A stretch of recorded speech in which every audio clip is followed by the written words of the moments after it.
ఎంత గొప్పోళ్ళైనా ఎండ్లనో ఒక్క దాంట్లోనే గొప్పోళ్ళు. కానీ అంబేద్కర్ సారు అన్నిట్లో గొప్పోడే. అందరికి అక్కడికొచ్చేటట్టు రాజ్యాంగం రాసిండు. దేశానికి ఫస్ట్ న్యాయశాఖ మంత్రిగా పనిచేసిండు. ఎన్నో పుస్తకాలు రాసిండు. చరిత్రను ఎంతో చదివినోడు. బౌద్ధ ధర్మాన్ని పాటించిండు. ఎన్నో గొప్ప స్పీచ్లు ఇచ్చిండు. దళితులకు దేవుడైండు. అంత గొప్పోడు కాబట్టే అంతటా అంబేద్కర్ విగ్రహాలు అగుపడతాయి.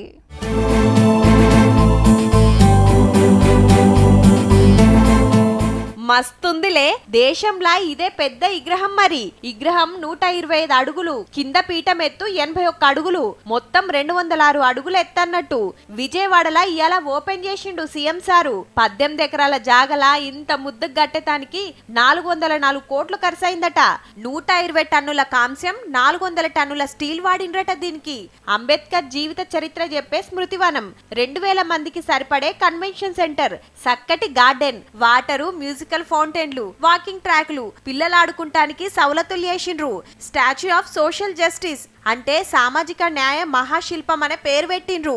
ఆ స్టాచ్యూ ఆఫ్ లిబర్టీ అంటే అమెరికా అని చెప్పి దాన్ని విన్నాం. స్టాచ్యూ ఆఫ్ సోషల్ జస్టిస్ అంటే ఇక నుంచి ఇండియాలో విజయవాడ అని చెప్పి ఇక మీదటి నుంచి మారుమోగుతుంది.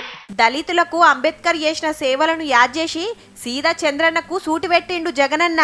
దళితులకు చంద్రబాబు నాయుడు గారు సెంట్ భూమిని ఇళ్ల నిర్మాణానికి ఇచ్చింది లేదు, అంబేద్కర్ గారి విగ్రహం నిర్మించింది అంతకన్నా కూడా లేదు. మా గవర్నమెంట్ లా ఎక్కువ పదవులు ఎస్సీలు బీసీలకే ఇచ్చినమని గిట్లా చెప్పిండు.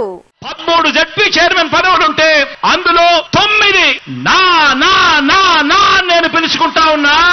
నా ఎస్సీ, నా ఎస్టీ, నా బీసీ, నా మైనారిటీ